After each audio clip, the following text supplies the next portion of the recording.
The young billionaire walks into the bank and sees two poor twins in line. They say, "We came to ask for a loan to operate on our mother." But when he sees the photo they're holding, he's shocked. The afternoon sun bathed the First Republic Bank building in a golden glow as Darren Cole parked his Aston Martin in the premium client's spot. He straightened his navy blue tie, took a deep breath, and picked up the leather folder containing his mother's documents. 6 months since the funeral, 6 months of staring at that folder on his office desk. And only today did he find the courage to close his last financial tie to Elizabeth Cole.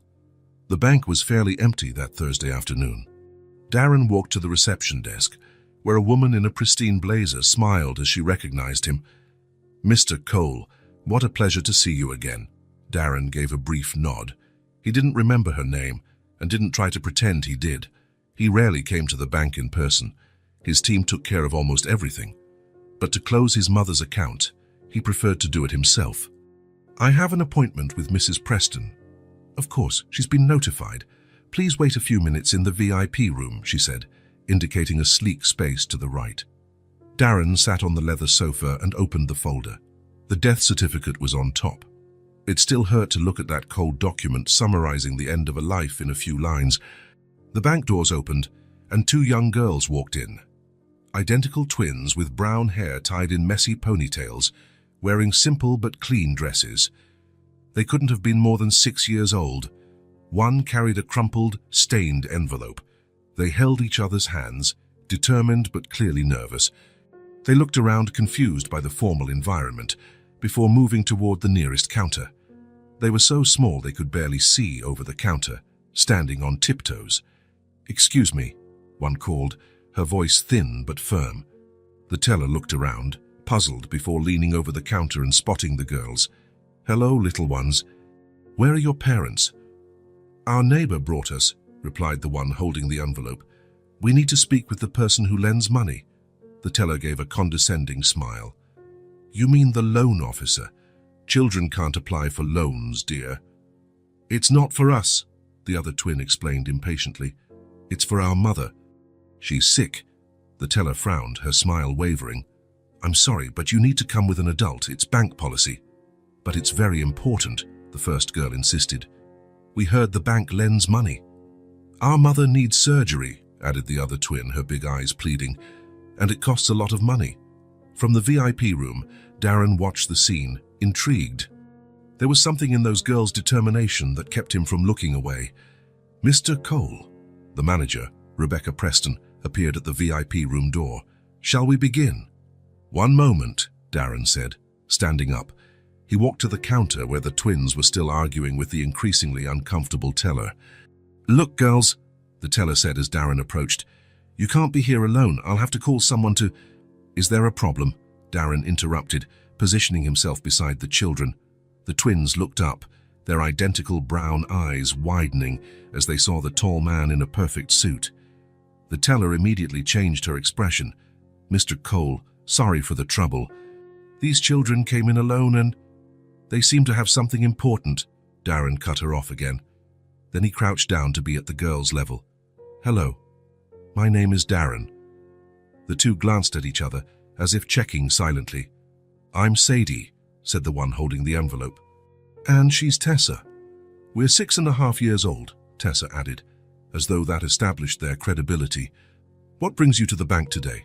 Darren asked, trying not to smile at how serious the little ones looked. Sadie opened the envelope and took out a crumpled photograph.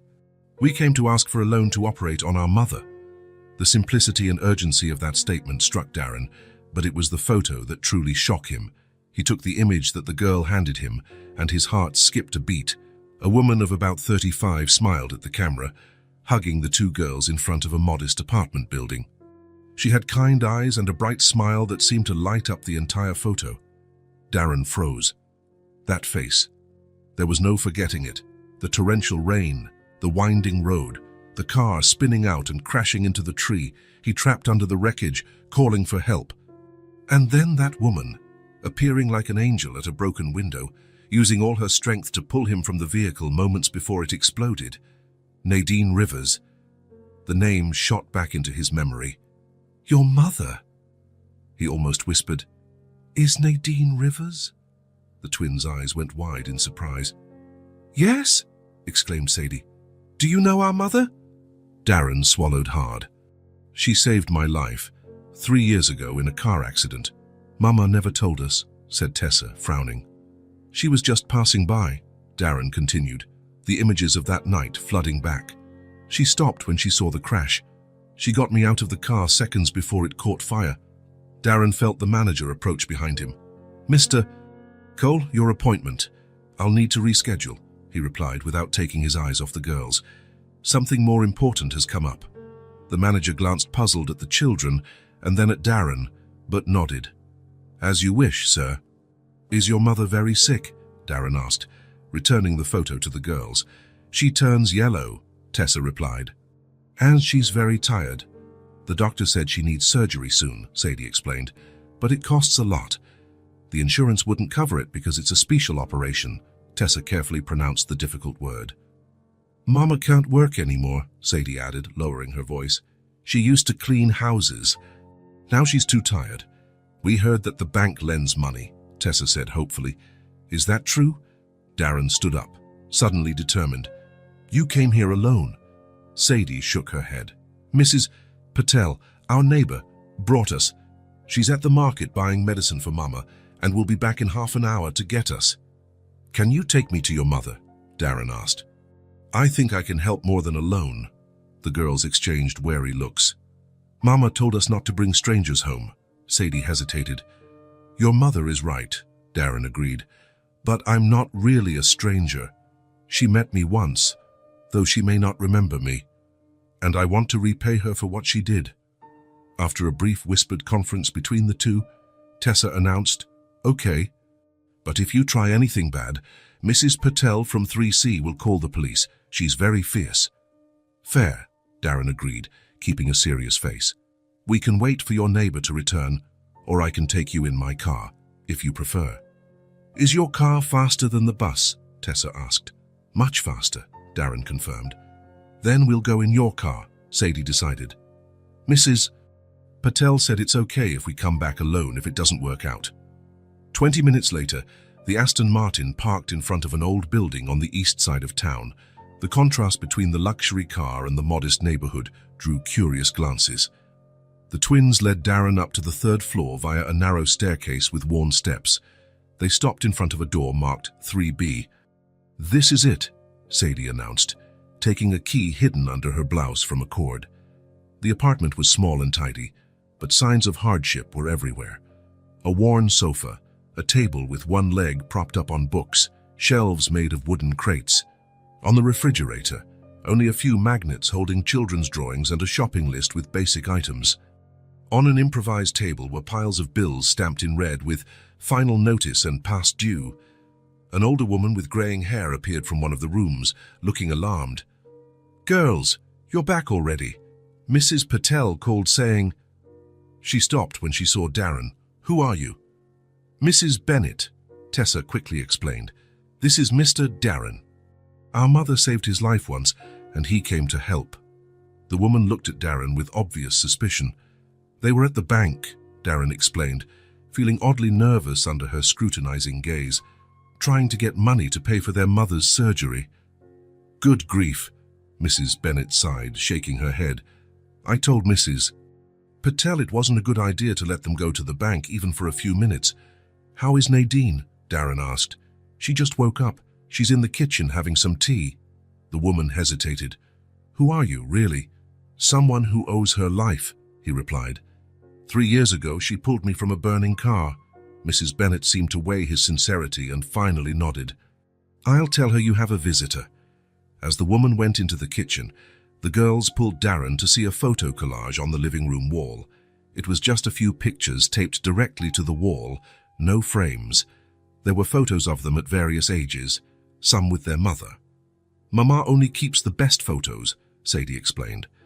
We had to sell the frames, but it doesn't matter, Tessa quickly added. What matters is that we're together. The soft voice from the kitchen doorway made Darren turn around. Girls, what mischief have you gotten into now? Nadine Rivers was far thinner than in the photo, and her skin had an alarming yellow tint. She wore a t-shirt 2 sizes too big and worn sweatpants. She leaned against the doorframe with obvious effort, but her eyes, despite the fatigue, still had the same brightness Darren remembered, a mix of kindness and strength that calmed him as she pulled him from the wreckage. When her gaze met his, she furrowed her brow, trying to place that face. Darren began, suddenly at a loss for words. "Mama!" Sadie ran to hug her mother. "We went to the bank to ask for money to pay for your surgery." "You what?" Nadine looked horrified. "And we found Mr. Darren," Tessa added, taking his hand and pulling him closer. "He said you saved his life." Nadine looked at him more closely, and then a flicker of recognition passed across her eyes. "The accident on the road to Lakeside," she said slowly. "The car caught fire." Darren nodded. "You pulled me out of there seconds before it exploded." "I just did what anyone would do," she replied, shrugging. "I was passing by and saw the crash." "You risked your life for a stranger," Darren insisted. "I never had the chance to properly thank you. You vanished as soon as the ambulance arrived." "I had to pick the girls up from daycare," Nadine explained simply, as if it weren't extraordinary to run off after saving someone. "Besides, the paramedics knew what to do better than I did." Mrs. Bennett cleared her throat. "Well, since the visitor doesn't seem dangerous, I'll let you talk. Nadine, call me if you need anything." With one last warning look at Darren, the neighbor left. Nadine moved slowly to the sofa and sat down. Up close, Darren could see the signs of illness, deep fatigue in her eyes, slightly trembling hands, difficulty breathing. "Girls, you shouldn't have gone to the bank," she scolded, but without the energy to sound truly angry. "And you certainly shouldn't have bothered Mr. Cole. Darren Cole," he finished, sitting in the chair opposite her. "And you didn't bother me. Actually, I think fate put us in the same place again." "Fate?" Nadine gave a faint smile. "Or 2 determined girls with a crazy idea." The twins exchanged looks that were part guilty, part proud. "We heard the bank lends money," Sadie explained innocently. "It sounded like a good idea." Nadine explained to Darren, "Since I got sick, I haven't been able to work. The bills just keep coming and—" She left the sentence unfinished, glancing briefly at her daughters. "And time is something running out," Darren completed quietly. Nadine nodded almost imperceptibly. "Girls," Darren turned to the twins. "Could you show me your favorite books for a few minutes? I'd like to talk to your mother alone." The two hesitated, looking at Nadine. "It's okay," she assured them. "Just for a few minutes." Reluctantly, the twins went to the bedroom but left the door ajar. "They're protective," Nadine smiled. "Ever since I got sick, they've taken on the role of caretakers. They try not to ask for anything, collect coins they find on the street, even tried to sell lemonade in the building." "What is exactly your diagnosis?" Darren asked directly. "Liver failure," she answered without beating around the bush. "I started with mild symptoms 8 months ago, but it worsened quickly. I need a specialized surgery that the insurance labels experimental." She made air quotes around the difficult word. "Without surgery." She glanced toward her daughter's bedroom. "How much does it cost?" "More than I could ever gather," Nadine sighed. "We're living off neighbors' charity. The rent is 3 months overdue. I've sold everything valuable we had. The girls even started saving coins in a jar to fix Mommy." She smiled, but her eyes glistened with held-back tears. Darren leaned forward. "Let me pay for it." Nadine blinked, surprised. "What?" "The surgery, the treatments, everything. Let me help." "Mr. Cole, I appreciate it, but—" "Darren," he corrected gently. "And please, don't say no. You saved my life without hesitation. Let me return the favor." "You don't even know me," Nadine argued. "I know enough. I know you're the kind of person who stops on a dark road to help a stranger. I know you raised 2 incredible girls who are brave enough to go to a bank to save their mother." Darren smiled. "And I know you deserve a chance." Nadine looked down at her hands. "I don't want charity." "This isn't charity," Darren replied firmly. "It's gratitude. It's balancing the scales. You pulled me from that car in the accident." He paused. "And you're here now. So it was worth it." Nadine raised her gaze, surprised to hear her own words echoed back. "One of the paramedics told me that's what you said when they asked why you risked your life for a stranger," Darren explained. "Those words stayed with me for 3 years." For a moment, neither spoke. The silence was filled only by the twins, softly whispering in the bedroom. "After the accident," Darren finally continued, "I promised myself I would change, that I would do more for others. But the truth is, I went back to my life, back to my business, and forgot that promise." He looked around the small apartment. "Until today." Nadine studied his face for a long moment. "Why does this matter so much to you?" "Because this time," Darren replied with a conviction that surprised him, "I don't want to disappear and forget. I want to help. I want to make a difference, for you and for your daughters." The tears Nadine had been holding back finally slipped down her cheeks. "I have no way to pay you back. I'm not asking for payment," Darren smiled. "I'm asking for permission to help, to be present, to not vanish this time." Before Nadine could respond, Sadie and Tessa ran out of the bedroom. "Mama, are you crying?" Tessa asked, alarmed. "They're happy tears, sweetheart," Nadine reassured them, opening her arms. The girls nestled against her on the sofa. "Mr. Darren," Sadie looked at him with serious eyes, "are you really going to help Mom?" "I will," Darren promised, feeling something unknown expand in his chest. "And I promise I won't disappear this time." Nadine hugged her daughters tighter, looking at Darren over their heads. "Thank you," she said simply. Darren nodded, knowing his life had changed irrevocably that afternoon. The account he came to close at the bank could wait. There were more important accounts opening now, accounts of gratitude, presence, and second chances. And for the first time in a long time, Darren Cole didn't feel alone. The hospital hallway was long and white, a tunnel of fluorescence that seemed to swallow every sound. Darren watched doctors and nurses hurry by with their clipboards and tired expressions, while he sat on the hard plastic chair, hands clasped as if in prayer. 3 days. 72 hours since he convinced Nadine to accept his help. 48 hours since he brought her to the city's best hospital. 24 hours of intensive tests. When the consultation room door finally opened, Darren stood so quickly that he felt a momentary dizziness. Dr. Patel, unrelated to Nadine's neighbor, just a curious coincidence, gestured for him to enter. Nadine was sitting in a chair across the table, looking even more fragile under the harsh lights of the exam room. She wore a hospital gown over a nightdress, and her bare feet barely touched the floor. When Darren entered, she tried to smile, but the effort seemed to cost her precious energy. "Mr. Cole," the doctor began, adjusting his glasses. "Mrs. Rivers agreed that you could be present during our conversation." Darren nodded, sitting beside Nadine. On an impulse he couldn't explain, he reached out and lightly touched her hand. To his surprise, she didn't pull away. Instead, she turned her palm upward, accepting that small comfort. "The test results are in Doctor," Patel continued, opening a folder with images and charts that Darren didn't fully understand.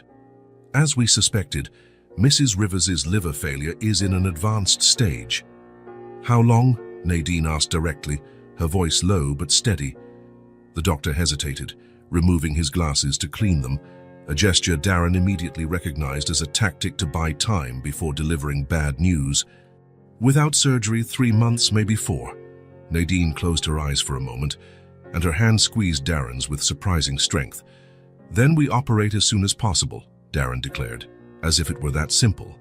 Dr. Patel put his glasses back on. "Unfortunately, Mr. Cole, it's not that simple. Mrs. Rivers is significantly weakened. Her body wouldn't tolerate surgery in its current state." "What does that mean?" Darren asked, feeling a knot form in his throat.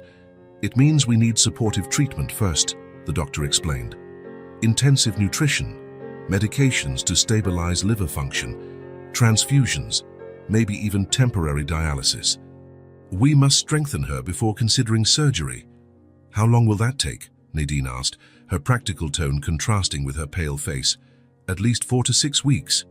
"Let's start today," Darren stated, not as a question, but as an order.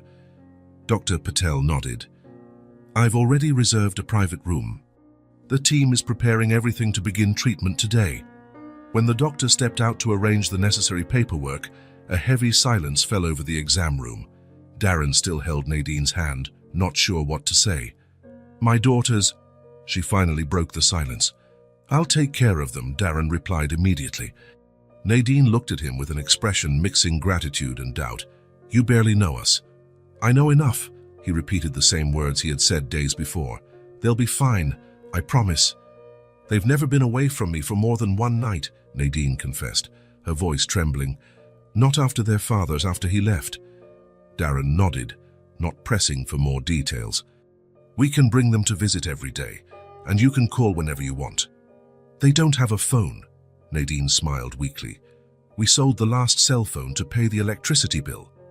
"That won't be a problem anymore," Darren assured her. Then, suddenly aware of how that sounded, he added, "I'm sorry, I didn't mean to sound arrogant." To his surprise, Nadine laughed softly, the first genuinely happy sound he'd heard from her. "I think you've earned the right to sound a bit arrogant, considering what you're doing for us." Dr. Patel returned with a stack of documents and a nurse pushing a wheelchair. The reality of the situation hit Nadine, and Darren saw fear finally break through her composure. "The girls can't see me like this," she murmured as the nurse helped her into the wheelchair. "I don't want to scare them." "I'll prepare everything before bringing them," Darren promised. "I'll explain it as best I can." Nadine grabbed his arm as he leaned in to say goodbye. "They like bedtime stories, and Sadie is afraid of the dark. She needs a little light on. Tessa pretends she isn't, but she is. And they're allergic to strawberries, and—" "We'll take it one step at a time," Darren interrupted gently. "I'll handle everything. Right now, you need to focus on getting stronger." Nadine hesitated, then nodded. "Thank you, Darren." "For everything." Only when the nurse began pushing the wheelchair down the hallway did Nadine turn one more time. "My address. You need the keys." "I already took care of that with Mrs. Bennett," Darren reassured her. "She helped me gather the girls' things." As he watched Nadine disappear into the elevator, Darren felt the weight of the responsibility he had just undertaken. 3 days ago, his biggest concern was closing his mother's bank account. Now he was about to become the temporary guardian of 2 6-year-old children. "Is this a house or a castle?" Tessa asked, eyes wide as the Aston Martin drove through Darren's mansion gates. "I think it's just a big house," Sadie replied, though she too looked impressed. In the driver's seat, Darren couldn't hide a smile. The twins had been surprisingly calm when he told them their mother would stay in the hospital for a few weeks. He suspected Mrs. Bennett had already prepared them before he arrived. "It's just a house," he confirmed, parking in the circular drive. "A big, empty house. It'll be nice to have company for a while." "You live here alone?" Sadie asked, unfastening her seatbelt. "Yes," Darren answered, helping them out of the car. "Well, there's a housekeeper who comes 3 times a week and a gardener on Mondays, but usually it's just me." "You don't have family?" Tessa asked with the frankness only a child can have. Darren hesitated. "No more. My mother passed away 6 months ago." "Like Grandma?" Sadie nodded with wisdom beyond her years. "We're sorry." "Thank you," Darren replied, surprised at how easily the girls talked about loss. "Shall we go in?" "You can pick which rooms you want." The 3-story mansion was a blend of modern and classic architecture, lots of open spaces, large windows, elegant furniture that looked barely touched. The twins explored every room with exclamations of surprise, while Darren carried their small suitcases. "Where's the TV?" Tessa asked after touring the main living room. "I don't have a TV in the living room," Darren explained. "There's one in the home theater in the basement." "You have a theater?" Sadie asked in disbelief. "It's just a room with a big screen and some armchairs," he minimized, suddenly aware of the contrast between his lifestyle and theirs. After showing them around the house, Darren led them upstairs to the 2nd floor, where 2 adjacent guest rooms had been hastily prepared. "Do you want separate rooms or to stay together?" he asked. The twins exchanged a look. "Together," they answered in unison. "Makes sense," Darren agreed. "Let's use this bigger room then." The room had a large king-size bed that looked giant to the twins. There was also a desk, an armchair, and a private bathroom that especially impressed them. "How many jets does the shower have?" "It's getting late," Darren noticed, checking his watch. "You must be hungry." "A little," Sadie admitted. "Well, I could—" Darren stopped. suddenly realizing he didn't know what children ate for dinner. Worse, he didn't know how to cook. "We could order something." "Like pizza?" Tessa asked hopefully. "Sure, pizza is an excellent idea," Darren agreed, relieved. Pizza it is. After dinner, improvised on the usually unused kitchen island, came the challenge of bath time and bedtime. To his astonishment, Darren discovered that supervising two 6-year-old girls' bath was a logistical operation involving finding the perfect water temperature, ensuring soap didn't get in their eyes, and making sure their hair was properly washed. "You're doing it wrong," Tessa informed him when he clumsily tried to comb her wet hair. "Mama does it like this," Sadie demonstrated with her own brush, using gentler strokes. "I'm learning," Darren admitted, trying to mimic her movement. Then came pajamas, which were in the wrong suitcase, brushing teeth, too much toothpaste, according to the experts, and finally the bedtime story. Darren sat on the edge of the enormous bed, where the twins looked tiny under the white duvet, and opened the book Mrs. Bennet had packed in their luggage. "The Princess and the Frog," he read the title, adjusting the small lamp he had installed hastily after remembering Tessa's fear of the dark. "Do you know how to do voices?" Tessa asked, settling against the pillows. "Voices?" "Yes, like Mama does," Sadie explained. "Different voices for each character." Oh, Darren understood, feeling more and more out of his comfort zone. "I can try." What followed was probably the most dramatic and least skilled reading of The Princess and the Frog ever done, with Darren alternating between a shrill voice for the princess and an exaggerated deep croak for the frog that made the girls burst into laughter. "That doesn't sound like a frog," Tessa exclaimed between laughs. "More like a bear with a cold," Sadie added, rolling with laughter. Darren feigned indignation. "You question my authentic royal frog voice? I am deeply offended." That only prompted more laughter, and Darren found himself laughing along, a sound he hadn't heard from himself in a long time. When he finally finished the story, the girls were sleepy but satisfied.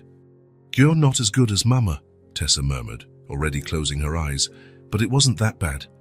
"High praise coming from you," Darren smiled, tucking the blanket in. "When do we see Mama?" Sadie asked, fighting to keep her eyes open. "Tomorrow," Darren promised. "Right after breakfast." "Do you know how to make breakfast?" Tessa asked, clearly skeptical. "Absolutely not," Darren admitted, "but I know the number of an excellent place that delivers." That seemed to satisfy them, and soon both were asleep. Darren sat there for a moment, watching their rhythmic breathing, the striking similarity between them even in sleep. As he left the room, leaving the door ajar and the nightlight on, he realized that his house, always so silent, always so empty, now had sounds. Soft breaths, the occasional rustling beneath the covers, the undeniable presence of life. In the hallway, he leaned against the wall for a moment. What was he doing? He didn't know anything about children. He didn't know how to be responsible for two small, vulnerable lives. He didn't know how to balance hospital visits, work, and daily care. He didn't know how to comb hair, do character voices, or prepare a proper breakfast. But as he descended the stairs to his office, planning to rearrange his meetings for the coming days, Darren realized that, for the first time in a long while, he felt something beyond the emptiness that had followed him since his mother's death. That tiny apartment on the east side of town held more life, more love, more purpose than his mansion had ever known. And maybe, just maybe, by trying to save Nadine Rivers and her daughters, he was unknowingly saving himself. Saturday morning dawned with an impossibly blue sky, the kind that seems hand-painted. Darren woke early as always, but this time he didn't head to check emails or plan meetings. Walking down the hallway he paused outside the ajar bedroom door of the twins. Tessa and Sadie slept in the same position, on their sides facing each other like mirrors, messy hair scattered on their pillows. They'd been with him for a week now, and the routine was starting to take shape. Breakfast, which he still didn't know how to make, hospital visit, lunch at the cafe next door, return home, attempt to help with homework, when there was any, dinner, usually takeout, bath, less chaotic each time, story, his voice is improving, and finally, the quiet of night. But something wasn't right. Despite the routine, Darren noticed the growing tension in the girls. Their smiles were less frequent. The questions about their mother multiplied. The night before, he found Sadie silently crying in the bathroom, and when he asked what was wrong, she just shook her head and said nothing, eyes fixed on the floor. Tessa had nightmares. Twice that week, Darren woke to muffled screams from their room. He'd rushed to find her sitting on the bed, face wet with tears, while Sadie tried to comfort her. She dreamed that Mama wouldn't come back, Sadie explained, in the frighteningly matter-of-fact tone of a child who already knew the weight of loss. The hospital visits weren't helping. Nadine was weaker before she began to get stronger, a side effect of the intensive treatment. The girls noticed every change in their mother's face, every new tube, every new monitor. They forced brave smiles during visits. But Darren watched their shoulders slump again as soon as they left the room. They needed a different day. A day with no hospital, no fear, no constant reminders of life's fragility. As he watched them sleep, an idea formed in his mind. By 9 in the morning, Darren had made 3 important calls.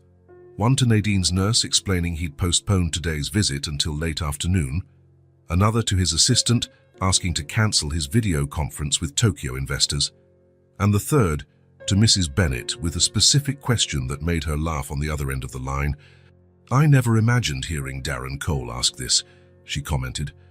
When the twins finally came down for breakfast, sleepy and still in pajamas, they found Darren in the kitchen with a conspiratorial expression that only children could detect immediately. "Good morning," he greeted with exaggerated enthusiasm that instantly aroused the girls' suspicion. "What's going on?" Tessa asked, rubbing her eyes. "What's going on is that today is Saturday," Darren replied, as if that explained everything. "Yesterday was also Saturday," Sadie pointed out pragmatically, climbing onto a high stool to reach the kitchen island. "Yes, but today is a special Saturday," Darren continued, placing bowls of cereal in front of them, his only reliable cooking skill. "Today, we're not going to the hospital in the morning." The twins immediately perked up. "Is Mama okay?" Sadie asked, worry in her voice. "Your mother is all right," Darren assured quickly. "In fact, she agreed with my plan. We'll visit her late this afternoon because this morning," he paused dramatically, "we have a special mission." "What mission?" Tessa asked, curiosity overcoming suspicion. "Mission Perfect Day," Darren announced with feigned seriousness. "We need comfortable clothes and shoes for walking, and a spirit of adventure." The girls exchanged bewildered looks. "Where are we going on this mission?" Sadie asked, always the more cautious of the two. "Secret," Darren winked, "but I promise you'll like it." An hour later, the Aston Martin was leaving the city along the state highway, with Tessa and Sadie in the back seat, heads turning side to side trying to guess the destination. Darren had put a mysterious box in the trunk, refusing to reveal its contents. "Is it far?" Tessa asked for the 5th time in 15 minutes.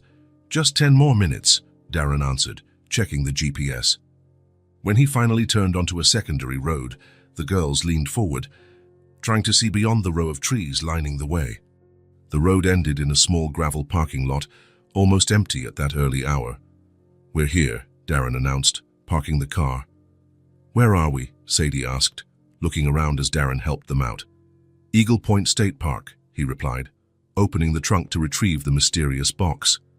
"I used to come here when I was a child." The twins watched with growing interest as Darren took out from the box a worn plaid blanket Mrs. Bennett had lent him, a small cooler with juice and sandwiches, and a red frisbee. "Are we having a picnic?" Tessa asked, her eyes lighting up. "Exactly," Darren confirmed. "And maybe some other fun things if you're up for it." The park was a green oasis less than 30 minutes from the city, gentle grassy hills, century-old trees offering plenty of shade, a small lake with ducks, and well-kept paths winding through the landscape.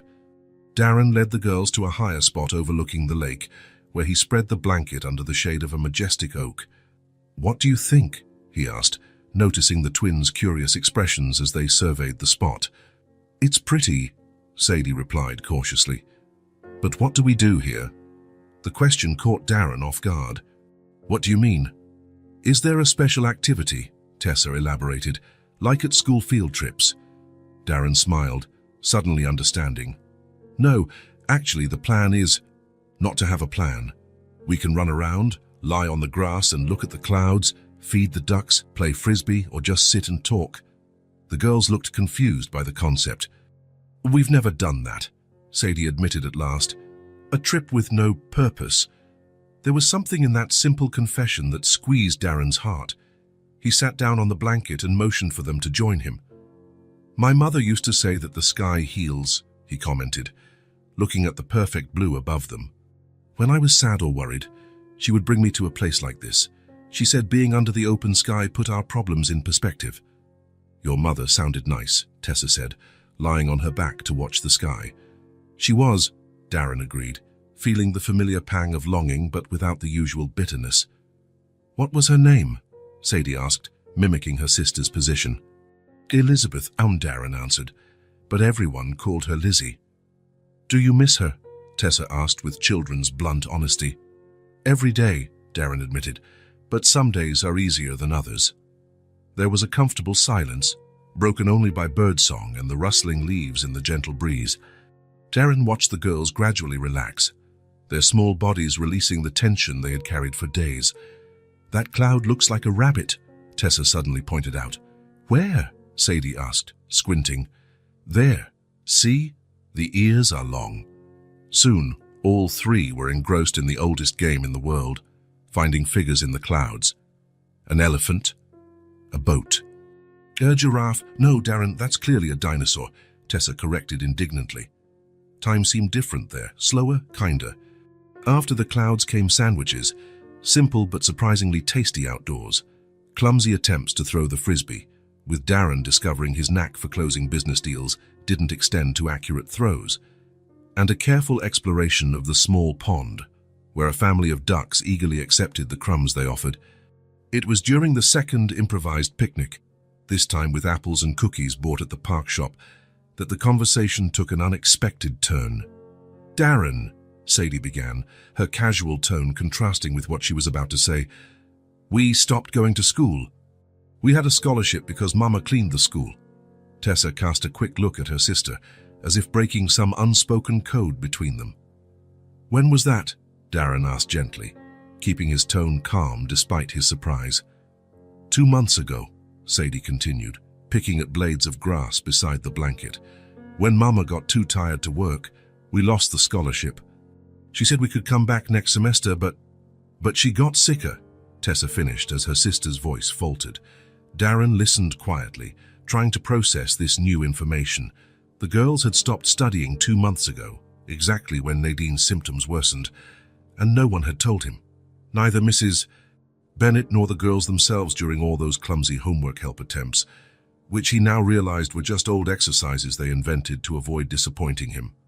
We didn't want to tell you, Sadie explained, still not looking directly at him. Mama always said education is the most important thing. She cried when the principal called, Tessa added in a low voice. It was the only time we saw her cry because of her illness. In that moment, sitting on the grass with 2 6-year-old children, Darren saw up close, for the first time, how dignity can disappear quietly, how a family can unravel in silence, piece by piece, without dramatic tragedies, just the slow, steady erosion of the small dignities that make up a life. Not only had Nadine's health been taken, but her job, her ability to provide for her daughters, her pride in ensuring their education, and she had faced it all alone, hiding her tears, maintaining her composure in front of them. Did you like school? Darren finally asked. Yes, Tessa answered immediately. I like science. We made a volcano that actually erupted. I like reading, Sadie added. The library had so many books. Darren nodded, making mental notes, something to address on Monday. Another piece of the puzzle that was now his responsibility. I think we need to keep playing frisbee, he announced abruptly, standing up. I'm sure I can throw it without hitting that tree this time. The girls smiled, relieved by the change of topic. Soon they were running across the grass, laughing as Darren, predictably, sent the frisbee straight into a low-hanging maple branch. The afternoon wore on, the sun gradually dipping toward the horizon. They sat by the lake's edge, skipping stones and counting how many skips they could make. "Thank you for today," Sadie said suddenly, her small voice firm. "Yeah," Tessa agreed. "It was nice not thinking about sad things for a while." Darren felt a lump in his throat. "You're welcome," he managed to say. "We can do this more often if you want." "Even when Mama comes home?" Tessa asked hopefully. "Especially when your mother comes home," Darren confirmed. "She's going to love this place." The girls smiled, and in their identical smile, Darren saw something that hadn't been there before, a small spark of hope. On the way back, with the sunset painting the sky in shades of orange and pink, Tessa fell asleep in the back seat, her head resting on her sister's shoulder. Sadie fought sleep, determined to stay awake. "Darren," she called softly. "Yes." "Is Mama really going to be okay?" The question, so direct, so full of vulnerability, made Darren grip the steering wheel tighter. He could lie, say he was absolutely certain, offer guarantees he didn't have. It would be easier. "We're doing everything we can," he finally replied. "Your mother is very strong, and the doctors are very good." Sadie was silent for a moment, digesting the answer. "Okay," she said at last. "I guess that's the best we can do, right? Try as much as possible." "Exactly," Darren agreed, surprised by the wisdom in such simple words. When they arrived at the mansion, both were sleeping soundly. Darren carried them, one at a time, to their room without waking them. He swapped their sneakers for slippers, tucked them in under the duvet and left the nightlight on. In the hallway, he paused to look once more at the small sleeping figures. The lightness of that day had created a bond that didn't need grand promises or declarations, only presence. His presence that day in the park, under that sky, witnessing their simple joys and deep sorrows. On Monday, he would handle the school situation. On Tuesday, he would see if Nadine's treatment could be accelerated. On Wednesday, he would rearrange his will to ensure that, no matter what happened, these girls would never have to choose between dignity and survival again. But that was for later. Today, he had given them a day without sadness, and, without realizing it, they had given him the same. Monday dawned grey and rainy, as if the sky had drained all its blue during the previous day's picnic. Darren woke before his alarm, still echoing with images from his dreams, strange dreams where his mother and Nadine talked in a garden he didn't recognize, while the twins played in the background. The girls were still sleeping when he went down to his office. There was a growing list of things to solve, and the school issue was at the top. Calls needed to be made, meetings scheduled, and all before the afternoon hospital visit. His office in the mansion was a sanctuary of dark wood and leather, with a prime view of the gardens. It was where he retreated when he needed to think or work without interruptions. In the past 2 weeks since the twins arrived, he had scarcely been able to use it. As he turned on his laptop, his eyes landed on the lower right drawer of his desk, the one he had kept locked for months. His mother's drawer. Elizabeth Cole had been his partner in business before she was diagnosed with pancreatic cancer. During her last 6 months, she kept her personal documents in that drawer, and after her death, Darren simply hadn't found the courage to clear it out. Without much thought, he took the small key from his wallet and unlocked the drawer. The faint scent of her perfume still lingered, clinging to the papers and meticulously organized folders. There was something comforting in that aroma, lavender and vanilla, the perfume she had worn for decades.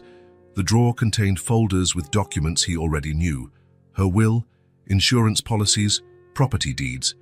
But there was also a small box he didn't recall seeing before, dark wood polished by time, with the initials EC engraved on the lid. Darren took it out carefully and placed it on the desk. Inside, he found some items his mother clearly considered precious. The first Mother's Day card he made for her at age 5, the pen they used to sign the contract for his first big acquisition, an old photo of the 3 of them, his father, his mother, and him before the separation, and at the bottom, an envelope with his name written in his mother's elegant handwriting. Darren felt his heart quicken.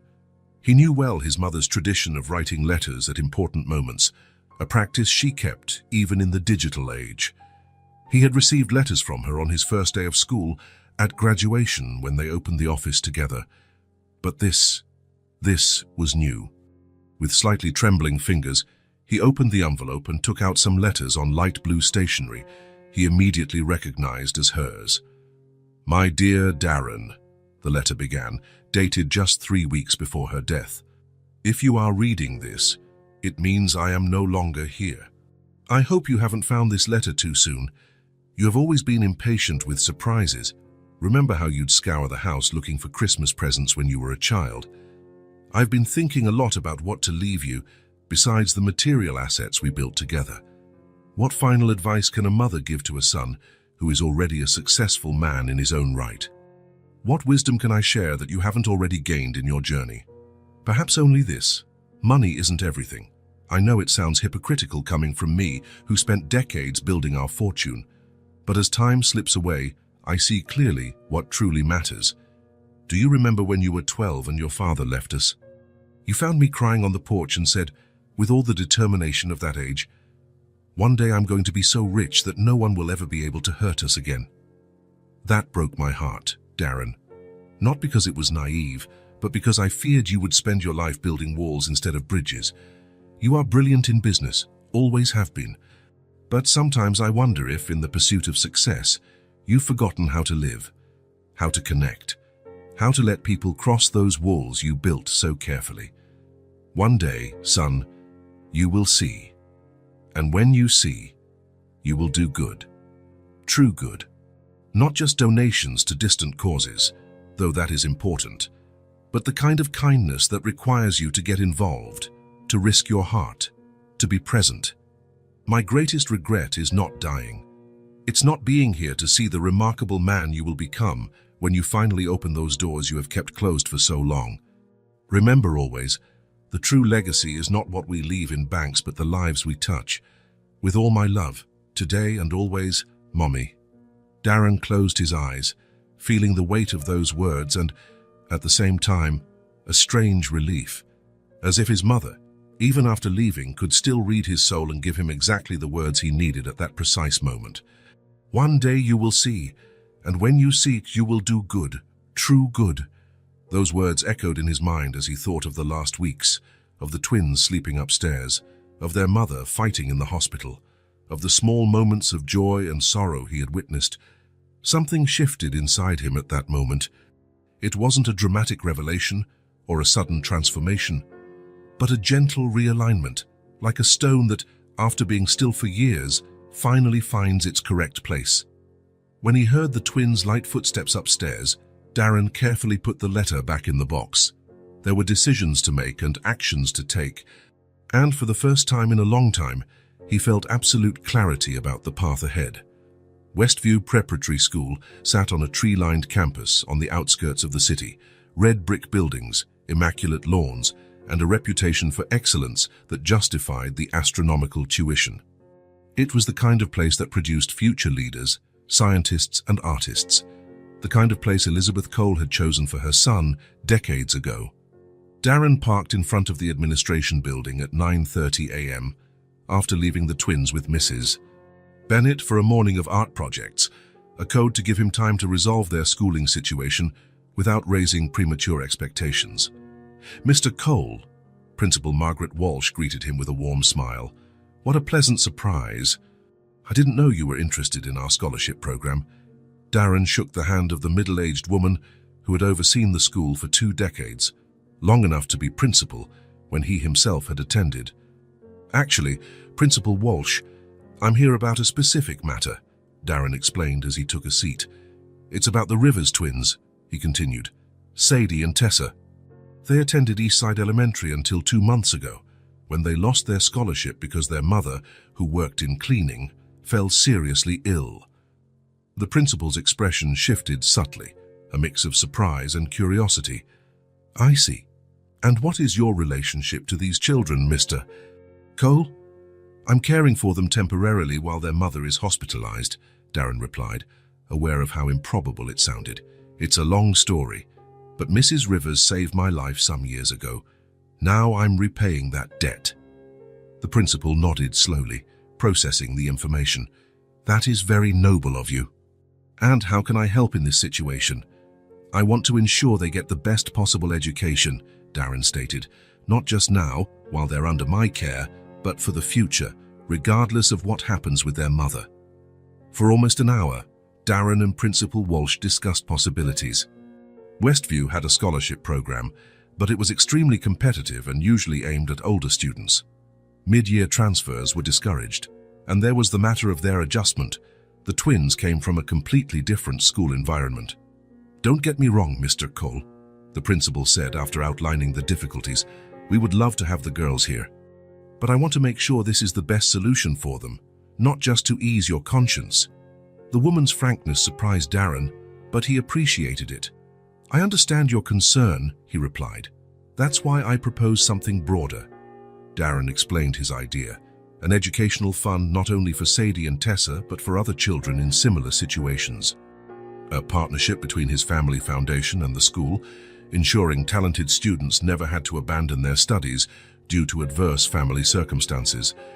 "I'm willing to make a substantial initial donation to establish this fund," he concluded, "on the condition that Sadie and Tessa can start as soon as next semester, as soon as the paperwork is ready." The principal's eyes lit up as she made quick notes. "Mr. Cole, this goes far beyond what I expected when I scheduled this meeting. It's an extraordinary proposal." "Sometimes we need a reminder of what truly matters," Darren replied, thinking of his mother's letter. "I believe education is one of those fundamental pillars."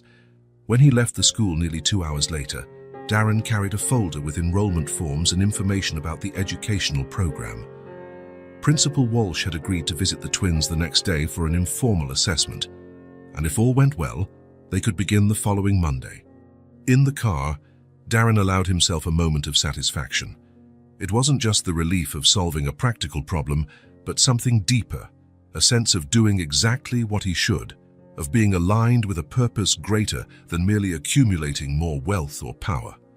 "True good," his mother's words echoed again.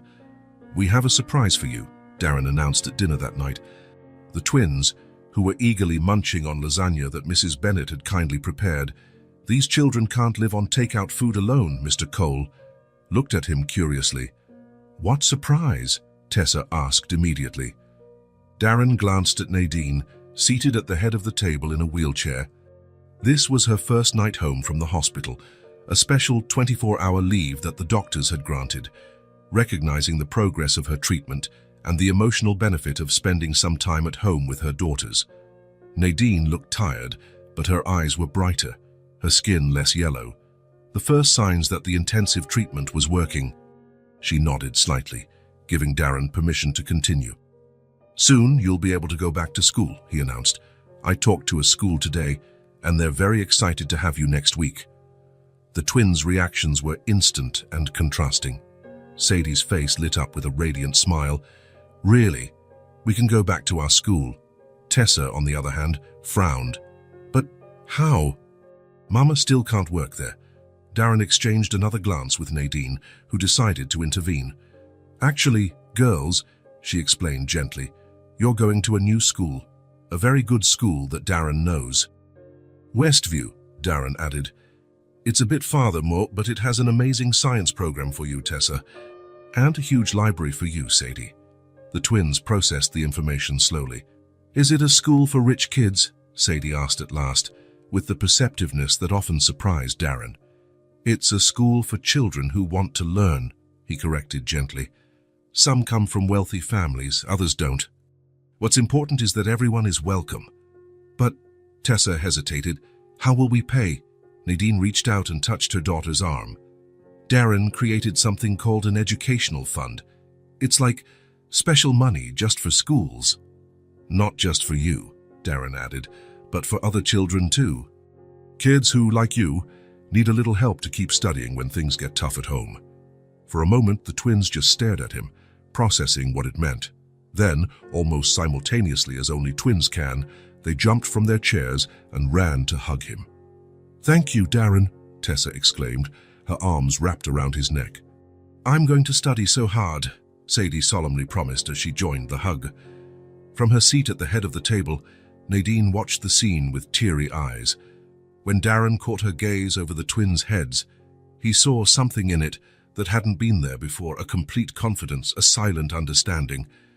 And in that moment, Darren knew his mother was right. He finally saw. And what he saw in front of him was not an obligation or a burden, but a gift, the chance to do good, true good. Autumn had arrived, painting the trees red and gold. It had been 6 weeks since Nadine started treatment, and the small victories had created the illusion of steady progress. Better days, more energy, short trips out of the hospital. The twins had adapted surprisingly well to Westview. Tessa was already a star in the science club, while Sadie devoured books at a pace that impressed even the most seasoned teachers. The routine that seemed impossible at first now flowed naturally. Darren balanced work and responsibilities with the girls, managing video calls between meetings, and finally learning to prepare at least 3 simple meals. The mansion, once so sterile and silent, now housed drawings stuck on the refrigerator, small shoes in the hallway, and animated movie soundtracks playing from speakers that once only broadcast financial news. That Wednesday began like any other, quick breakfast. Darren dropping the girls off at school. "Remember, Ava will pick you up today." Then straight to the hospital for the monthly checkup with the medical team before heading to the office. Dr. Patel awaited him in the hepatology department's conference room, accompanied by 2 other specialists Darren already knew from previous visits. But there was something different that morning, a nearly tangible tension in the air, the kind of heaviness that precedes storms. "Mr. Cole," the doctor greeted him without his usual smile. "Thank you for coming." Darren nodded, sitting at the conference table. "How is she today?" Dr. Patel exchanged a quick look with his colleagues before answering, "Unfortunately, I don't have good news." The words hung in the air like smoke, suffocating. Darren felt his palms suddenly sweat. "The latest tests showed significant deterioration of liver function," the doctor continued, opening a folder with charts and test results. "Despite aggressive treatment, the disease has progressed faster than we expected." "But she seemed better last week," Darren countered, his voice betraying his disbelief. "She managed to spend all day out of the hospital on Sunday." "That's one of the cruelties of this disease," explained Dr. Sharma, the team's hepatologist. "There can be periods of seeming improvement even when the overall condition worsens." "What does that mean exactly?" Darren asked, though something inside him already knew the answer. "Doctor." Patel removed his glasses, a gesture Darren had learned to associate with bad news. "It means the surgery we had planned won't be enough. The damage to her liver is too extensive for a partial resection." "So what do we do?" Darren asked, leaning forward. "Is there another procedure? Another specialist we can consult?" The 3 doctors exchanged looks again before Dr. Patel answered, "Only a liver transplant can save her now." The word transplant fell like a sentence. Darren knew enough about medicine to understand what that meant. Waiting lists, compatibility, scarce time. "How long do we have?" "Without a transplant? 3 weeks, maybe a month." The 3rd doctor, Dr. Chen, a transplant specialist, leaned forward. "We've already placed Mrs. Rivers on the transplant waiting list with top priority due to the severity of her case. But I must be honest, the average waiting time, even for priority cases, is several weeks to months." "Weeks she doesn't have," Darren concluded. "Exactly," Dr. Chen confirmed. "That's why we're discussing a living donor." "How does that work?" Darren asked immediately. "The liver is the only internal organ that can regenerate," Dr. Chen explained. "A compatible donor can give a portion of their liver, which will grow in the recipient, while the donor's remaining liver also regenerates." "What are the risks to the donor?" "It's a major surgery," the doctor didn't hide. "There are significant risks: infection, bleeding, anesthetic complications. The donor mortality rate is low, under 0.5%, but it exists." Darren absorbed the information in silence. Then, without hesitation, "I want to volunteer as the donor." The doctors did not seem surprised. They had likely anticipated such a reaction. "Mr. Cole, we appreciate your willingness," Dr. Patel stepped in, "but there are several factors to consider.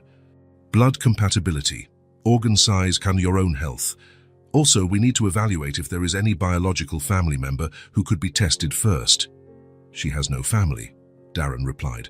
"Only the girls, who are too young, and a few close friends." Still, we must follow protocol, Dr. Chen explained. We'll test your blood type first to check basic compatibility. Then, if it matches, we'll run more specific tissue tests. When do we start? Darren asked. Right away. If you're available, Dr. Sharma replied. We've already prepared the consent forms. As he signed the documents, one question lingered in Darren's mind.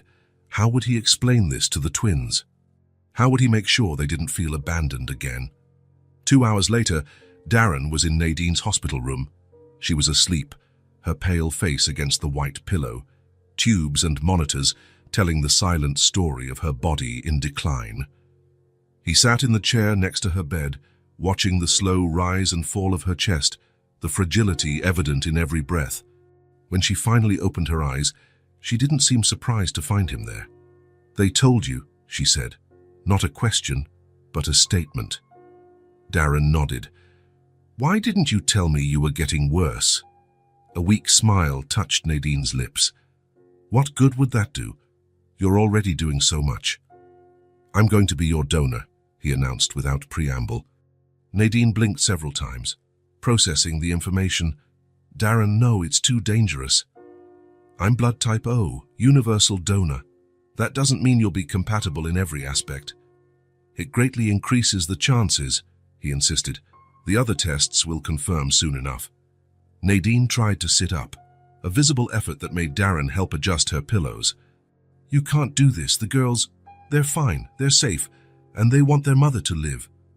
Nadine shook her head, silent tears beginning to roll down her cheeks. I can't let you risk your life for me. You risked yours for me once, Darren gently reminded her. In fact, you didn't even know me.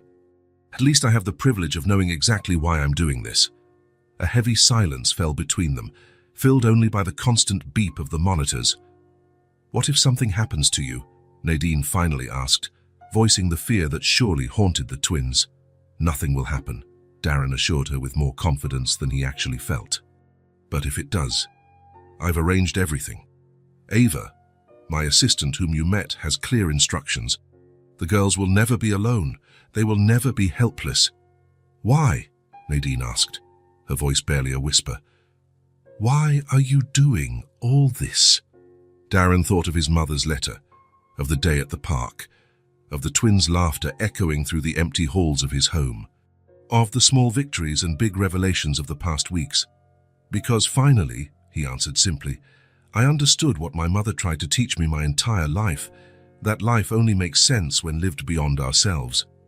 Now, 3 days later, the final results confirmed what Darren already suspected. He was a viable donor candidate. Compatibility wasn't perfect, but good enough to proceed. The surgery was scheduled for the next morning. That night, he gathered the twins in the living room of the mansion. Ava, his longtime assistant, was present at his request. In the past 2 months, she had become a constant presence in the girls' lives, sometimes picking them up from school, bringing thoughtful little gifts, helping with school projects when Darren was busy with Nadine. I have something important to tell you, Darren began, sitting on the couch between the two. The twins looked at him attentively. At 6 years old, they already had a keen sensitivity to serious conversations.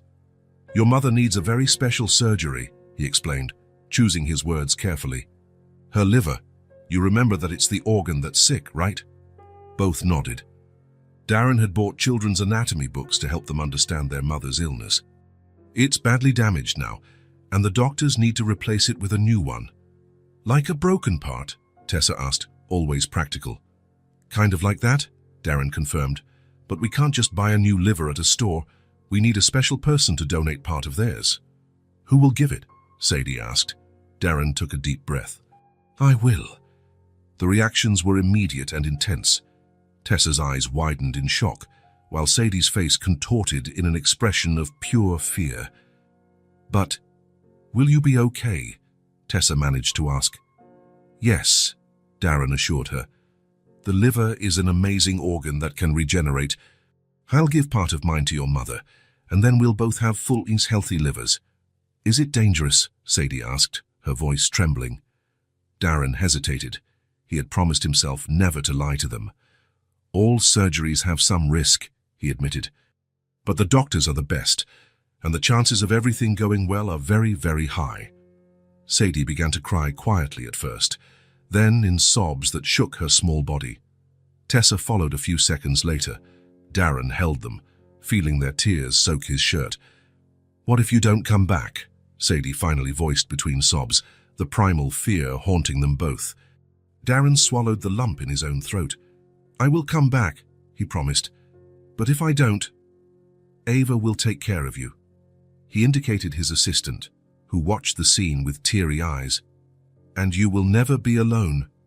Ava moved closer, kneeling before the girls. "You two are very important to Darren," she said softly, "which means you're very important to me too. I promise I will always be here, no matter what happens." The twins looked at her, still tearful but seeming to absorb the promise. Ava wasn't a stranger. She was the person who brought smiles on difficult days, who knew their preferences, who spoke to them like real people, not kids who needed shielding from everything. "Tomorrow morning, we're all going to the hospital," Darren continued. "You'll stay with Ava while Mom and I are in surgery, and when we wake up, we'll be the first to let you know." That night, when he finally got them to sleep, the twins refused to sleep apart from him. He brought mattresses to the floor of his own room, creating a makeshift camp. They fell asleep holding his hands, one on each side, as if they could keep him from disappearing during the night. Looking at their sleeping faces, Darren felt a mix of fear and determination he had never experienced before. It wasn't just Nadine's life at stake. It was the stability of these two children who, in such a short time, had become the center of his universe. The hospital was quiet in the early morning hours as they arrived. The twins, still sleepy, held Ava's hands as they walked through the familiar corridors to the surgical wing. Nadine was already being prepped when Darren was allowed a brief visit. "You don't have to do this," were her first words when he entered the room. "I know," he replied simply. "That's why I'm doing it." Silent tears rolled down her face. "The girls, they're with Ava. They're stronger than they look." "They're exactly as strong as they look," Nadine corrected with a small smile. "That's why I'm so afraid of failing them." "You won't," Darren assured her. "Nor will I." A nurse entered, indicating it was time to take Nadine to the operating room. "See you on the other side," Darren said, gently squeezing her hand. "That's a promise," she replied. The surgery began at 7:30 a.m., two teams working simultaneously, one removing part of Darren's liver, the other preparing Nadine to receive it. A carefully choreographed medical ballet that lasted many hours. In the waiting room, Ava kept the twins occupied with games, books, and occasional walks to the cafeteria for hot chocolate. As the hours passed, though, it became increasingly difficult to distract them. "It's taking a long time," Tessa commented, looking at the wall clock for the 100th time. "Big surgeries take time," Ava explained patiently. "Here it's a good sign it's taking a while. It means the doctors are being very careful." "What if they can't fix Mama?" Sadie asked, her voice small. "They will," Ava assured. "Your mother and Darren are with the best doctors in the country." It was nearly late afternoon when Dr. Patel finally appeared at the waiting room door. The twins immediately stood up, like little soldiers on alert. Ava rose as well, placing a protective hand on each of their shoulders. The doctor looked tired, but there was a sparkle in his eyes that made Ava's heart skip a beat. "Rivers Cole family," he called, though they were the only ones in the room. The girls ran to him before Ava could stop them. "Are they okay?" Tessa asked directly, her voice trembling. Dr. Patel crouched down to their level, a gesture that Ava immediately appreciated. "They both did well," he announced with a genuine smile. "It was a success." Sadie let out a sound that was half sob, half laugh. Tessa simply threw her arms around the surprised doctor's neck. "When can we see them?" Ava asked, stepping forward. "They're in recovery right now," Dr. Patel explained, gently disentangling himself from Tessa's hug. "Mrs. Rivers will probably wake up in a few hours. Mr. Cole, maybe a bit sooner. You can see them briefly as soon as they're awake." "Will they be in the same room?" Sadie asked. The doctor shook his head. "Initially, they'll be in separate ICU rooms for intensive monitoring, but if all goes well, in a few days they can be moved to regular rooms." When the doctor left, promising to return as soon as one of them woke up, The twins finally collapsed, not into tears of fear, but into a relief so deep they seemed utterly exhausted. Ava guided them back to the couches, where they curled up together, as they always did in moments of intense emotion. "He gave a part of himself to Mama," Tessa said after a few minutes of silence, as though she had just fully realized what had happened. "Yes," Ava confirmed. "A part of him saved your mother. Like in fairy tales," Sadie murmured, her eyes heavy with fatigue, "when someone gives something very precious to save someone else." Ava smiled, pulling them closer. "Yes, exactly like in fairy tales." What neither of them said, what perhaps only Ava fully understood at that moment, was the perfect symmetry of that gesture. A part of him saved the woman who once saved him whole, and in the process, they both had been transformed in ways no surgery could measure or document, a metamorphosis that went beyond flesh and blood, beyond regenerated organs and repaired bodies, a change in the very structure of who they were and what they could become together. Time in the hospital moved strangely, both slow and fast, marked not by hours but by small victories. The first walk down the hall, the first solid meal, the first night's sleep without interruption. Darren was transferred to a regular room on the 5th day, his body surprising the doctors with how quickly it recovered. Nadine, however, needed more time in the ICU. Her body, already weakened by the disease, fought harder to accept the new organ. There were moments of concern, unexpected fever, fluctuating lab values, but finally, on the 10th day, she was also transferred to a regular room. On the 12th day after surgery, Darren was finally allowed to walk unassisted through the hospital. He seized the first opportunity to visit Nadine in her room, something they had both longed for. Until then, their interactions had been limited to video calls arranged by the nurses, with the twins running between rooms to serve as enthusiastic messengers. It was a sunny Wednesday when Darren left his room, still moving cautiously as one learns to respect new limits. The hospital corridor was quiet at that hour, between morning rounds and lunch. Turning the corner toward Nadine's room, he spotted Ava sitting in a chair outside, reading something on her tablet. "Are they in there?"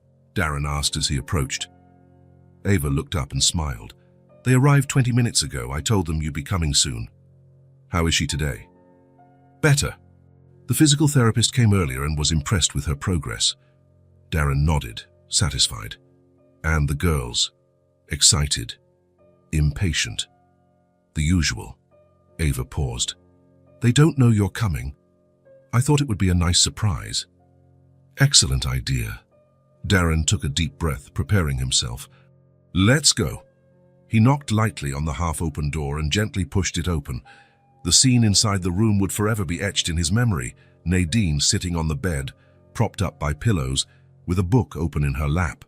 Sadie and Tessa, one on each side, following along with expressions of total concentration. It was Tessa who saw him first. Her eyes widened comically, her mouth forming a perfect O of surprise. "Darren!" she shouted, jumping off the bed with enough energy to nearly knock the book off her mother's lap. Sadie spun around in disbelief before leaping off as well. "You're here!" The two ran across the room in a wild dash, colliding into him with enough force to make him stumble slightly. Darren felt a twinge of pain in his abdomen but didn't mind. His arms instinctively opened, enveloping them in a tight hug as they clung to him like little castaways to a safe harbor. "Thank you for saving our mother," Sadie sobbed, her face pressed against his shirt. "You gave her your liver," Tessa added, tears streaming freely. "You fixed her." Darren felt a lump in his throat. Carefully ignoring the pain from moving, he lowered himself until he was eye level with them, looking directly into their identical, teary eyes. "It was her who saved my life first," he said softly. "Many years ago when I was about to make a terrible mistake." He looked over their heads at Nadine, who watched them with bright, emotional eyes. "I'm only repaying a debt long overdue." "What mistake?" Tessa asked, always curious, even among tears. Darren smiled. "A story for another day. The important thing is we're all here now. And we'll all leave this hospital together soon." The twins stepped back slightly, dabbing their tears with their sleeves, suddenly concerned about his well-being. "Are you in pain?" Sadie asked, noticing how he leaned more on one leg. "Just a little," Darren admitted. Nothing that won't pass soon. You should sit, Tessa declared with authority, pulling him by the hand to the chair next to Nadine's bed. Only when he sat did Darren finally find Nadine's gaze. The transformation was remarkable. Color had returned to her face, the yellow tint completely gone. Her eyes, once constantly clouded by exhaustion, now had a clarity he had never seen before. "Hello, donor," she said with a small smile. "Hello, recipient," he replied, returning the smile. "Seems part of me adapted well to you." "The doctors say your liver is exceptional," she commented. "Apparently, you've kept it in excellent shape." "Years of avoiding alcohol to keep clarity for business decisions," he joked. "Who knew it would end up being useful for something truly important?" A comfortable silence fell over the room. The twins settled on the edge of Nadine's bed while Darren, on impulse, reached out to take her hand. "Now it's my turn to be present," he said, his voice low but firm. "And I will always be." Nadine looked at their joined hands, then at her daughters, and finally back at Darren. Something silent and profound passed between them, a promise that went beyond words, beyond conventional commitments. "We believe in you," she replied simply. Das du Saint-Vaender 3 days later, an unusual procession left the hospital. Nadine in a wheelchair, as protocol dictated, though she could already walk short distances. Darren by her side, walking slowly but unaided. The twins danced around them like small planets in eccentric orbit, unable to contain their joy at finally having everyone together outside those white walls. Ava waited for them at the entrance with the car, smiling as she saw them emerge through the automatic doors into the autumn sunlight. "Going home?" she asked, opening the passenger door. Darren looked at Nadine, a silent question in his eyes. "Going home," Nadine confirmed. It wasn't necessary to specify which home. Everyone knew it wasn't the tiny apartment on the east side of town, nor would it be just the mansion that used to belong only to Darren. It was a new concept of home they had built over the past weeks, a space that existed primarily in the bond between them. As the car pulled away from the hospital's parking lot, the twins waved enthusiastically to the doctors and nurses who had come out to say goodbye. Dr. Patel, in particular, looked emotional, watching the car drive off with the satisfied expression of someone witnessing not just a medical success, but a human transformation. For the first time, they left together as a real family. Not a family defined by documents or traditional blood ties, but by something perhaps deeper: choice, sacrifice, and the promise of shared days. The following months brought a new routine. Nadine's recovery continued with ups and downs, days of surprising strength followed by days of deep exhaustion. Darren gradually returned to work, but with a perspective transformed on what constituted a priority. The twins returned to Westview, no longer as special charity cases, but as part of a new program they had inadvertently inspired. The Stone Clear Foundation, the name chosen to reference the clarity Darren found after reading his mother's letter, was officially launched 3 months after the surgery. The initial goal was simple: provide free exams and treatments for vulnerable people, focusing particularly on liver diseases, but it quickly expanded to include other services: a scholarship program for children whose parents faced serious illnesses, psychological counseling for families in crisis, and even an emergency fund to cover basic living expenses during prolonged medical treatments. The launch ceremony was small but meaningful. Nadine, still recovering but already able to stand for longer periods, cut the ribbon at the entrance of the foundation's first clinic. "I can't think of anyone more fitting to inaugurate something that exists because of you," Darren said, watching her with pride. "The lady in line said she needs a transplant like Mama's," Sadie informed Darren quietly during the reception. "Will you give a piece of your liver to her too?" Darren smiled, kneeling to be at her level. "Unfortunately, I can only donate once, but the foundation will help her find a donor, just like it helped your mother." "Is that why it's called Stone Clear?" Tessa asked, joining the conversation. "Because it helps people see the way?" "Exactly," Darren confirmed. "Like a stone that reflects light and illuminates the path when everything seems dark." The life settled into a new normal. The mansion, once sterile in its perfection, now pulsed with the signs of a truly lived-in home. Nadine recovered at home, initially occupying one of the guest rooms, but eventually, in a natural evolution no one questioned, moving into the master bedroom with Darren. There were family dinners every night, without exception. Sunday outings to the park where they had their first day without sadness. School events, doctor's appointments, small celebrations of progress. Life was, in many ways, simpler than Darren had ever imagined for himself, and infinitely richer in content. On a particularly sunny spring afternoon, nearly 6 months after the surgery, Darren arrived home to find Nadine and the twins working on a mysterious project in the living room. "You can't look yet," Tessa exclaimed as he entered, running to block his view. "It's a surprise," Sadie explained, firmly guiding him out of the room. "Come back in 10 minutes. When he was finally allowed to return, he found the three standing beside the main bookshelf, clearly proud of whatever transformation they had made. "You can see now," Tessa announced formally. Approaching, Darren immediately noticed what they had created, an elaborate triple frame occupying the central space of the shelf. In the first frame was his mother's letter, carefully preserved under glass, her elegant handwriting visible to anyone who passed by. In the second frame was a photograph he recognized immediately, the photo of the three of them, Nadine and the twins, taken the day they met, when he had come to thank the woman who had prevented him from jumping off that bridge. And in the third frame was a new drawing, clearly made by the twins. 4 figures holding hands under a large yellow sun, each one labeled with names in childish letters: Mama, Darren, Sadie, and Tessa.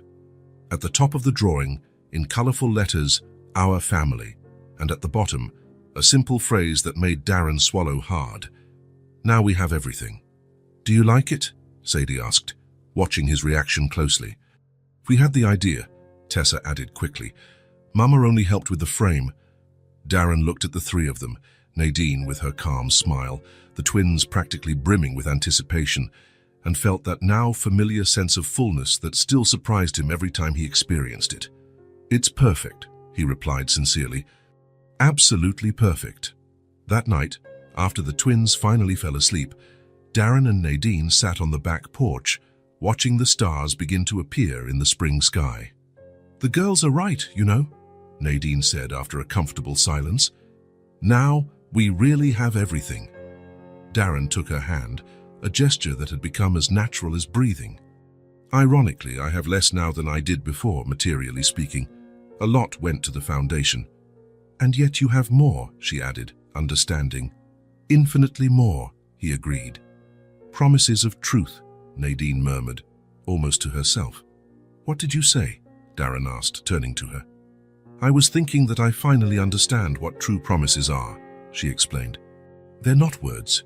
They are actions that keep happening day after day, like being present, like choosing to stay even when it would be easier to leave." Darren reflected on that for a moment. "Like a transplant," he suggested. "A part of you living in another person, growing together." Nadine smiled, squeezing his hand. "Exactly like a transplant." On the bookshelf inside the house, the triple frame caught the last rays of the setting sun, past, present, and future, gathered in one space. The letter that awakened him, the photograph that connected them, and the drawing that promised everything under the simple but profound childlike statement that, ultimately, summed up everything that truly mattered. Now we have everything. If this story touched your heart, subscribe to the channel and turn on notifications so you don't miss the next ones. Leave a like because it helps this story get recommended to more people. See you in the next story.